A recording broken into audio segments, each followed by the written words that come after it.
Hello everyone, मैं हूं सपना और आज के मेरे इस वीडियो में जो है हम क्लास 9 केमिस्ट्री लेसन 2 पढ़ेंगे। That is matter around us pure. ठीक है, सो बेसिकली जो है हम इस चैप्टर में मैटर के बारे में जानेंगे, मैटर की क्लासिफिकेशंस के बारे में जानेंगे कि हमने उसे किस किस पार्ट्स में जो है क्लासिफाई कर रखा है एंड देन एक एक करके उसकी प्रॉपर्टीज के बारे में जो है हम जानेंगे। ठीक है, सो जो है लेसन 1 में हमने जान चुका है that what is a matter. So anything that has mass and occupies space is called matter. ठीक है, हर वो चीज जिसका कोई मास होता है, कोई भार होता है और उसको रखने के लिए एक स्पेस चाहिए, जगह चाहिए। ठीक है, उसी को हम मैटर कहते हैं, है ना। सो बेसिकली मैटर जो है, सबसे पहले हम मैटर को 2 पार्ट्स में क्लासिफाई करेंगे। The first is pure substance and the second is impure substance. ठीक है, सो प्योर सब्सटेंस में फिर हम 2 चीजें पढ़ेंगे। आप जैसा कि आप नाम से ही जान सकते हैं, प्योर, प्योर का मतलब दैट मीन्स उसमें किसी तरह का कोई मिक्सचर प्रेजेंट नहीं होगा, और इम्प्योर दैट मीन्स उसमें मिक्सचर प्रेजेंट होगा। ठीक है, सो बेसिकली अब यहाँ पे जो है प्योर और इम्प्योर जो है आप अपने दिमाग वाला मत समझिएगा, बिकॉज रियल लाइफ में जो हम जिन बेसिस पे प्योर और इम्प्योर कैटेगराइज करते हैं, केमिस्ट्री जो है वो उससे बिल्कुल अलग होती है। ठीक है, फॉर एग्जाम्पल हमारे लिए प्योर मिल्क क्या है ना। हमारे लिए प्योर मिल्क वो है जिसमें किसी तरह का जो है मिल्क पाउडर या वाटर वगैरह अलग से ऐड ना किया गया हो, है ना। डायरेक्ट जो है काऊ या बेफलो से जो निकला हुआ मिल्क है, that is for us pure milk. ठीक है, but chemistry point of view से मिल्क जो होता है वो इम्प्योर होता है। कैसे होता है वो हम अपने आगे जानेंगे। ठीक है, but it is impure because उसमें जो है प्रोटीन्स, फैट्स, डिफरेंट चीजों से मिलके हमारा मिल्क बनता है, वो सेम टाइप ऑफ कंपाउंड से मिलके नहीं बनता है। ठीक है, केमिस्ट्री में प्योर का मतलब होता है which are made up of same type of elements या कंपाउंड्स। समझ में आ रही है बात। अगर सेम टाइप ऑफ एलिमेंट से कंपाउंड से नहीं बनेगा तो हम उसे इम्प्योर की कैटेगरी में डाल देंगे। तो सबसे पहला हमारा है प्योर। प्योर में हम 2 पार्ट्स पढ़ेंगे। The first is element and the second is compound. ठीक है, तो एलिमेंट्स क्या होते हैं? तो एलिमेंट्स वो होते हैं which are made up of 1 type of atom. ठीक है, जैसे ऑक्सीजन एलिमेंट है O2, H2, N2। ठीक है, इस तरह से जो है जो सिर्फ और सिर्फ एक तरह के एटम से मिलके बनते हैं उसी को जो है हम एलिमेंट्स कहते हैं। And they can not be further divided into any more parts. ठीक है, अब एक एलिमेंट को हम किस में तोड़ सकते हैं? नहीं तोड़ सकते हैं। एक जो ऑक्सीजन है वो सिर्फ ऑक्सीजन है, उसे आप और कैसे तोड़ोगे? नहीं तोड़ सकते। ठीक है, तोड़ने के और तरीके हैं, उसमें इलेक्ट्रॉन, प्रोटॉन, न्यूट्रॉन होता है, बट वहां हमें नहीं जाना, उस लेवल पे नहीं जाना हमें। ठीक है, अभी हमें सिर्फ जो है वो कॉम्पोनेंट की बात करनी है, कॉम्पोजिशन की बात करनी है। तो जो ऑक्सीजन गैस है उसके एक ही कॉम्पोजिशन है, वो सिर्फ एक ही चीज से बना है, दैट इज ऑक्सीजन एटम से, है ना। तो दैट इज अ प्योर। तो एलिमेंट्स जो होते हैं वो अपने प्योरेस्ट फॉर्म में होते हैं। The second pure substance is your compounds. तो कंपाउंड्स जो होता है they are not made up of 1 type of atom, वो एक से ज्यादा टाइप ऑफ एटम से बने होते हैं, but in a fixed ratio. ठीक है, फॉर एग्जाम्पल यहाँ पे मैंने ग्लूकोज दिया है, तो ग्लूकोज का जो रेशियो है that is fix, C6H12O6। 6 carbon compound, 12 hydrogen compound and 6 oxygen compound. जब ये इस रेशियो में कार्बन, हाइड्रोजन और ऑक्सीजन कंबाइन करेंगे तो वो ग्लूकोज बनाएंगे। अगर इन तीनों में से कोई भी एटम का जो रेशियो है कम या ज्यादा हुआ, एक एटम कम या ज्यादा हो गया, दैट मीन्स वो जो हमारा कंपाउंड होगा, सब्सटेंस होगा, that is not your glucose. ठीक है, उसकी कॉम्पोजिशन अगर हमने चेंज की तो सब्सटेंस भी चेंज हो जाता है। तो हमें कंपाउंड्स में इस चीज का ध्यान रखना है, they are present in fixed ratio. For example H2O, water, है ना। अगर मैंने H2O2 कर दिया तो that will not be your water, that will be your peroxide. ठीक है, सो कंपाउंड्स में जो होते हैं रेशियो जो होते हैं एटम्स के फिक्स होते हैं एंड दे आर डिविजिबल। इन्हें हम फिजिकल मीन्स से नहीं बट बाय केमिकल मीन्स हम इन्हें जो है वो ब्रेक कर सकते हैं। ठीक है, बाय लाइक सिर्फ वाटर को अगर आप बॉइल करोगे, हीट दोगे या फिर जो है छन्नी में छान लोगे, आप चाहोगे जो है ना, छन्नी से छान लिया, चाहोगे हाइड्रोजन और जो ऑक्सीजन वो अलग हो जाए, तो इट इज नॉट पॉसिबल। ठीक है, तो बाय फिजिकल मीन्स जो है हम इसे अलग नहीं कर सकते, बट बाय केमिकल मीन्स हम इसे अलग कर सकते हैं। अगर हम इसकी इलेक्ट्रोलाइसिस करेंगे तो वाटर में से जो हाइड्रोजन और ऑक्सीजन अलग अलग हो जाएगा। ठीक है, so they are separated by chemical means but not by physical means. ठीक है, द नेक्स्ट इज मेन जो हमारा इस लेसन में जो टॉपिक है that is your impure substances which is mixture. ठीक है, तो जो मिक्सचर होते हैं, नाम में ही है मिक्सचर। मिक्सचर हम किसे कहते हैं कॉमन लैंग्वेज में? इसमें बहुत सारी चीजें मिक्स होती है ना, वो चटपटा सा जो है सेब, चना दाल, मूंगफली, चावल वाला में, है ना, वो सब एवरीथिंग मिक्स हो जाता है, उसे हम क्या कहते हैं? मिक्सचर कहते हैं, है ना। अब उनका जो रेशियो क्या आपको पता है किस रेशियो में होता है वो? मतलब कितना मूंगफली डाले, कितना जो है वो चना दाल डाले, कितना चावल डाले? नहीं, दैट इज नॉट फिक्स्ड, है ना। हमारा मन हमें जो मूंगफली ज्यादा पसंद है तो मूंगफली जो है 2 kg डलवाएंगे, है ना। हमें जो है वो चना कम पसंद है तो हम चना नहीं डलवाएंगे या फिर आधा kg डलवाएंगे, है ना। इट डिपेंड्स अपॉन हमारा मन, ठीक है। तो उसी तरह जो मिक्सचर होता है वो फिक्स्ड रेशियो में आपस में जुड़ा हुआ नहीं होता, किसी भी रेशियो में जुड़ जाता है, ठीक है। जैसे कि सैंड और वाटर का मिक्सचर है ना, दोनों को मिक्स कर दिया। आप 1 kg सैंड में हमने 2 लीटर पानी डाला, 10 लीटर पानी डाला। सैंड में हमने नमक मिक्स कर दिया, ठीक है। नींबू पानी it is example of mixture. अब हमारी मर्जी, हम नींबू पानी में मीठा या जो नमक है वो कम या ज्यादा हमारे टेस्ट के अकॉर्डिंगली हम उसे रखेंगे, है ना। हमारा मन करेगा हम 2 चम्मच चीनी डालेंगे, डायबिटीज के पेशेंट पे तो हम चीनी नहीं डालेंगे, सिर्फ नमक से काम चला लेंगे, ठीक है। तो जो रेशियो होता है मिक्सचर में दैट इज नॉट फिक्स, किसी भी रेशियो में 2 चीजों को मिक्स कर दो, ठीक है। दिस इज योर मिक्सचर, ठीक है। कुछ भी मिक्स कर दो, 2 चीजें ऐसे मिक्स कर दो, मिक्सचर हो गया। समझ में आ रही है बात। सो मिक्सचर जो होता है अगेन 2 तरह का होता है, ठीक है।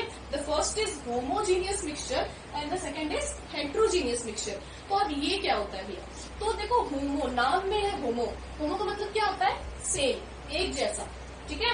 और हेट्रो का मतलब होता है अलग अलग, ठीक है। तो होमोजीनियस मिक्सचर वो होते हैं जो दिखते सेम है, उसमें होते बहुत सारी चीजें, एक से ज्यादा चीजें, कंपाउंड्स या एलिमेंट, एक ज्यादा कंपाउंड या एलिमेंट प्रेजेंट होता है डिफरेंट रेशियो में, नॉट एन फिक्स रेशियो, लेकिन जो हमें एज अ होल वो जो बैटर दिखता है, वो सब्सटेंस दिखता है, वो एकदम एक जैसा दिखता है, ठीक है। फॉर एग्जाम्पल नींबू पानी।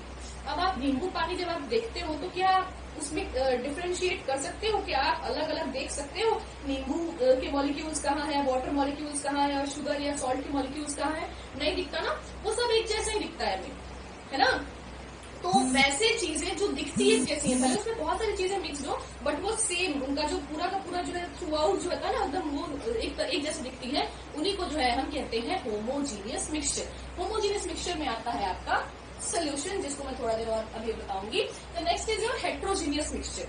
तो हेट्रोजीनियस मिक्सचर होता है जो एक जैसे नहीं दिखते, समझ में आ रही है बात। उनमें जो है अलग अलग चीजें आपको दिखती है। अगर जैसे कि फॉर एग्जाम्पल दो सस्पेंशन और कोलॉइड, 2 पार्ट्स होते हैं इसके, सस्पेंशन है कोलॉइडल। तो सस्पेंशन में जो है आता है आपका वाटर और सैंड का मिक्सचर। तो आप जब वाटर और सैंड का मिक्स करके रख देते हो तो क्या आपको पूरी जगह जो है मिट्टी बराबर बराबर दिखती है, वाटर में नहीं दिखती है। हमें मिट्टी और वाटर मॉलिक्यूल्स हम साफ साफ जो है अलग अलग देख सकते हैं कि मिट्टी कहाँ है और वाटर मॉलिक्यूल्स कहाँ कहाँ है, ठीक है। तो ऐसे मिक्सचर को जो है हम हेट्रोजीनियस मिक्सचर कहते हैं, ठीक है। सो हेट्रोजीनियस मिक्सचर में सस्पेंशन और कोलॉइडल आते हैं, इनकी प्रॉपर्टीज वगैरह के बारे में हम कल पढ़ेंगे। आज जो है मैं आपको सोल्यूशन की प्रॉपर्टीज को बता के ये वीडियो खत्म करूंगी। इसके अलावा जो है आपको इस चैप्टर में सोल्यूशन में जो है कंसंट्रेशन कैलकुलेशन भी पढ़नी है कि किस बाय वेट या बाय जो परसेंटेज या बाय वॉल्यूम कितना पार्ट कितना कंसंट्रेशन होता है सब्सटेंस का, सॉल्यूट और सॉल्वेंट का, ठीक है। तो वो जो है मैं आप इस वीडियो में नहीं बताने वाली हूँ, आपको उसके लिए मैं अलग से वीडियो बनाऊंगी बिकॉज उस चीज के लिए जो है मुझे आपको एक ट्रिक भी देनी है, ठीक है। और वो ट्रिक जो है it is a very useful trick. वो अभी आपका 9th स्टैंडर्ड में तो काम आएगा ही आएगा, बट आपका 11th और 12th स्टैंडर्ड में भी जो है वो बहुत हेल्पफुल होगा, इसलिए मैं उसके अलग से वीडियो बनाने वाली हूँ, ठीक है। सो मुझे जब भी टाइम मिलेगा मैं उसके कैलकुलेशन के लिए आपको वीडियो जरूर बताऊंगी। सो आज जो है हम पढ़ते हैं सोल्यूशन के बारे में थोड़ा सा। तो सोल्यूशन जो है वो किससे मिलके बनता है, तो बेसिकली सोल्यूशन 2 चीजों से मिलके बनता है। The first is solution and the first is solvent and the second is solute, ठीक है। तो सॉल्वेंट क्या होता है, तो सॉल्वेंट बेसिकली वो चीज होती है जिसमें हम कोई चीज को डिसॉल्व करते हैं, घोल देते हैं, ठीक है। in which the things get dissolved is known as solvent। Basically solvent जो होता है वो लार्ज अमाउंट में होता है, ठीक है। इसका बहुत अच्छा एग्जांपल है वाटर। अब वाटर को जो है वो यूनिवर्सल सॉल्वेंट भी कहा गया है बिकॉज आप देखो जब भी मैं आपको बोलूंगी चीनी घोल दो, है ना, नमक घोल दो या नींबू घोल दो, आप किसमें आपको फर्स्ट थिंग जो आपके दिमाग में आएगी वो क्या आएगी, वाटर, है ना, कि पानी में जो है घोलना है तो पानी हमको चाहिए होता है, ठीक है। सो और बेसिकली जितने भी सॉल्यूट होते हैं, जो घुलने वाली सब्सटेंस होती है, वो ज्यादातर जो सॉल्यूट्स होती हैं वो वाटर में इजीली डिसॉल्व हो जाती है। इसीलिए जो है कुछ ही ऐसी होती हैं जो वाटर में डिसॉल्व नहीं होती है, ठीक है। तो इसीलिए जो है हम क्या कहते हैं, यूनिवर्सल सॉल्वेंट कहते हैं वाटर को। और उसी बेसिस पे जो है हम 2 चीजों में कैटेगराइज करते हैं, ठीक है। जैसे कि अगर आप अब जो सोल्यूट है, जो घुलने वाली चीज है, वो गैस भी हो सकती है, सॉलिड भी हो सकती है और लिक्विड भी हो सकती है, ठीक है। तो जैसे कि वाटर में गैस का एग्जांपल है तो कार्बन डाइऑक्साइड डिसॉल्व होता है वाटर में, हमारी कोल्ड ड्रिंक्स वगैरह में ना ऑक्सीजन डिसॉल्व होता है ना, तो ये गैस डिसॉल्व हो गई, तो it is also mixture, homogeneous mixture. आपको दिखता नहीं है ऑक्सीजन कहाँ है और आपका वाटर कहाँ है, ठीक है। द सेकंड इज लिक्विड्स पे डिसॉल्व होते हैं, जैसे कि नींबू का रस, है ना, वो इजीली आपके वाटर में में डिजोल्व हो जाता है ना। तो दो तरह की लिक्विड्स होती है ना, एक इमिसिबल और एक मिसिबल लिक्विड्स। तो मिसिबल लिक्विड्स वो होती है जो वाटर में घुल जाती है, जैसे नींबू का रस, और इमिसिबल लिक्विड्स वो होती है जो वाटर में डिजोल्व नहीं होती है। एग्जाम्पल आपका ऑयल, जो भी केरोसिन ऑयल या मस्टर्ड ऑयल जो होता है, देखते हो वो वाटर के ऊपर एक फ्लोट करती है, अलग होती है, वो मिक्स नहीं होती है। तो ऐसे लिक्विड्स को जो है इनमिसिबल लिक्विड्स कहते हैं, ठीक है। उसके बाद सॉल्यूट, जो सॉलिड्स भी जो है सॉल्यूट हो सकती है, फॉर एग्जांपल चीनी, नमक, ये सॉलिड स्टेट में होते हैं और ये भी जो है पानी में इजिली घुल जाते हैं, ठीक है। सो जो सॉल्वेंट होता है, जो घुलने वाली चीज होती है, वाटर जैसे कि, वो लार्ज अमाउंट में प्रेजेंट होता है, और जो सॉल्यूट होता है वो कम अमाउंट में प्रेजेंट होता है ना। कभी आपने सुना है एक गिलास चीनी में जो है हम 1 चम्मच पानी डाल के जो है उसका नींबू पानी बनाएंगे? नहीं, हमेशा 1 गिलास पानी में जो हम 1, 2, 3 चम्मच जितना अपने टेस्ट के अकॉर्डिंग जो है चीनी या नमक डालते हैं, ठीक है। उसके बाद लिखा है next is comes your properties of solution. Solution की क्या क्या प्रॉपर्टीज है? तो सोल्यूशन की सबसे पहली प्रॉपर्टी है that it is a homogeneous mixture. Same तरह का होता है, पूरा का पूरा नींबू पानी में जो कहीं भी आपको अलग अलग नहीं दिखता कि नींबू कहाँ है, मेरा चीनी का है, इसमें नमक कहाँ दिख रहा है, पानी कहाँ दिख रहा है, वो एक सेम जो है वो थ्रू आउट कॉम्पोजिशन होती है, वो थ्रू आउट सेम होती है, ठीक है। उसके बाद लिखा है particles small 1 nanometer in diameter. जो सोल्यूट के पार्टिकल्स होते हैं वो बहुत छोटे होते हैं, ठीक है। दिस इज द रीजन कि वो दिखते नहीं है ना। जो देखो इस तरह से वाटर मॉलिक्यूल्स है,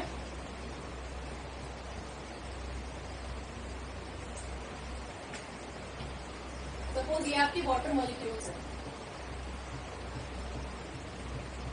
ठीक है। अब बीच में जो स्पेस दिख रहा है ना, वो इतने छोटे होते हैं कि वाटर मॉलिक्यूल्स के बीच में जो स्पेस होता है वो अपने आप को तोड़ के उन्हीं स्पेसेस के बीच में फिल कर लेते हैं। बहुत छोटे होते हैं, इतने छोटे होते हैं कि that they can not be seen with naked eyes. अगर बात सस्पेंशन की करें तो याद कीजिए, जब मिट्टी पानी में घुलता है तो आप मिट्टी के पार्टिकल्स, छोटे छोटे अलग अलग सिंगल पार्टिकल्स आपको दिखते हैं वाटर में, है ना, बट चीनी या नमक के नहीं दिखते हैं, ठीक है। तो इनका जो साइज होता है it is less than 1 nanometer, बहुत छोटा होता है, that's why we can not see it with naked eyes, ठीक है। The next thing is do not scatter beam of light, है ना, path of light is not visible। अब क्या होता है, अब ये इस तरह से मानो जैसे कि वाटर जो है, मान लो कि ब्रिक्स है ना। तो जब आप ब्रिक्स को एक जगह एक के ऊपर जो आपने दीवार खड़ी कर दी ब्रिक्स की, तो क्या होता है, अभी उसमें सीमेंट वगैरह आपने नहीं भरा है, तो उसमें जो है कहीं कहीं स्मॉल जो है स्पेस खाली होता है, और जब लाइट जो है वो दीवार के उस तरफ से इस तरफ आने के चांसेस होते हैं, छोटा मोटा जो कहीं से स्पेस होता है हल्का फुल्का ब्रिक्स के बीच में, वहां से लाइट जो है पास हो सकती है। बट जब हम उसको पूरा सीमेंट से सील कर देते हैं, पूरी ब्रिक्स को एक दीवार उठा देते हैं, तो क्या लाइट एक तरफ से दूसरी तरफ पास होती है? नहीं होती है। वही चीज यहाँ भी होता है, जो वाटर मॉलिक्यूल्स प्रेजेंट है, अब इनके बीच में जो स्पेस है वहां पे तो क्या हो गया, पूरा सॉल्ट और नींबू जो कैसे से बैठ गया ना पूरा, तो ये पूरा दीवार जो है वो पूरा सील हो गया है, ठीक है। तो अब जो है लाइट इससे पास नहीं होगी। अगर हम इसको जो है इस तरह का नींबू पानी या चीनी पानी का सोल्यूशन ऐसे रखेंगे और इधर से हम टॉर्च जलाएंगे तो इधर से जो है लाइट पास नहीं होगी। क्यों? क्योंकि पार्टिकल्स इतने छोटे थे, उन्होंने पूरा स्पेस जो है वो कवर कर लिया था। So they do not pass the light through, light is not visible through them, ठीक है। उसके बाद लिखा है can not be separated by filtration. अब इनके जो पार्टिकल्स का साइज होता है, सोल्यूट का जो साइज होता है वो इतना छोटा होता है कि वो फिल्टर पेपर से पास हो जाता है, वो फिल्टर पेपर उसे रोक नहीं पाता है ना। फॉर एग्जाम्पल जब हम चाय पत्ती और चीनी में डाल के चाय बनाते हैं तो आप देखते हो छन्नी से क्या चीनी पास हो पाता है, पास जाता है? हाँ, हो जाता है ना। चाय पत्ती पास हो पाती है? नहीं हो पाती। क्यों? क्योंकि उसका साइज जो है वो क्या है, बड़ा है ना। तो उसी तरह क्या होता है, फिल्टर पेपर जो होता है, फिल्टर पेपर में जो है जो भी सल्यूट होते हैं उनका साइज इतना छोटा होता है कि वो फिल्टर पेपर से इजीली पास हो जाते हैं। लेकिन अगर सस्पेंशन की बात की जाए तो वो फिल्टर पेपर से जो सैंड का जो पार्टिकल है सस्पेंशन में, वो पास नहीं होता है। सो बेसिकली आप सोल्यूशन को जो है सिर्फ फिल्ट्रेशन से छान के अलग नहीं कर सकते हैं। अगर आपने नींबू पानी जो है फिल्टर पेपर से छाना तो पूरा का पूरा नींबू पानी वैसे का वैसे ही आएगा, वो जो है शुगर और लेमन वाला जो मॉलिक्यूल है वो अलग नहीं होगा, ठीक है। उसके बाद डू नॉट सेटल डाउन। अगर आपने देखा होगा जिस तरह से मतलब सस्पेंशन होता है, मिट्टी को अगर पानी में हम घोल के डिजोल्व करके ऐसे पूरा चला के और एक जगह रख देते हैं उसको 1-2 घंटे के लिए, तो पूरी की पूरी सैंड जो है वो नीचे बैठ जाती है, सेटल हो जाती है बॉटम पे, है ना। बट ऐसा नहीं होता। नींबू पानी को आप कभी भी ऐसा करके देख लो, चीनी वगैरह पानी में डाल के ऐसे रख के देखो, 1-2 घंटा, 3 घंटा, 4 घंटा आप छोड़ दो, कभी भी जो है वो शुगर नीचे बैठेगा नहीं, ठीक है। लेकिन अब ऐसा नहीं कि आप इनके इन चीजों को अलग नहीं कर सकते हो, ठीक है। चीनी और वाटर को जो है या आप अलग नहीं कर सकते हो, ऐसा भी नहीं है, आप इसे अलग कर सकते हो। तो हम जो है सारे होमोजीनियस हेट्रोजीनियस मिक्सचर को किस किस तरह से डिफरेंट चीजों को डिफरेंट तरह से जो है सेपरेट किया जा सकता है, ठीक है। तो उसके लिए जो है मैं एक अलग से वीडियो बताऊंगी, इसी चैप्टर का एक पार्ट है सेपरेटिंग द सब्सटेंसेस, ठीक है। So there are I think 13 और 14 वेज इन विच हम डिफरेंट चीजों को डिफरेंट मिक्सचर को जो है सेपरेट कर सकते हैं, ठीक है। फॉर एग्जाम्पल लिक्विड को जो है सेपरेट करने के लिए हमें एक अलग मेथड चाहिए होता है। दो सॉलिड मिक्स है आपस में, है ना, तो उनको हम सेपरेट करने के अलग यूज कर सकते हैं। फॉर एग्जांपल जैसे कि मान लो कि अब जैसे कि जो हमारे गेहूं में जो वो हस्त हो जाता है, जो भूसा वगैरह घुस जाता है, क्या आप उसे हाथ से चुनते हो? नहीं चुनते हो, है ना। हम क्या करते हैं, उसके लिए विनोइंग कर लेते हैं, है ना। वो जब हवा बहती है तो उसको ऐसे सूप में भर के ऐसे गिरा देते हैं, जो उसमें से हस्त होता है वो दूर उड़ के गिर जाता है और जो हमारा गेहूं भारी वाला पार्ट है वो नीचे अलग हो जाता है, ठीक है। बट क्या आप ये चावल में कंकड़ चुनने के लिए आप जो है उसकी विनोइंग करते हो? नहीं कर सकते हो, क्यों? क्योंकि लगभग चावल और जो कंकड़ का वेट है वो बराबर है, तो उसको हम हैंड पिकिंग, हाथ से चुनते हैं, है ना। तो डिफरेंट चीजों को सेपरेट करने के लिए डिफरेंट मेथड्स है। सारे मेथड्स को जो है मैं एक अलग से पूरे वीडियो में आपको एक्सप्लेन करूंगी। आज के लिए इतना ही। अगर आपको कोई भी डाउट है इस टॉपिक पे अभी तक मैंने जितना पढ़ाया, तो आप मुझे कमेंट में पूछ सकते हैं, या फिर आप मुझे इंस्टाग्राम पे फॉलो भी कर सकते हैं। मेरा इंस्टाग्राम हैंडल है सपना रॉक्स देसी girl. Please share and subscribe.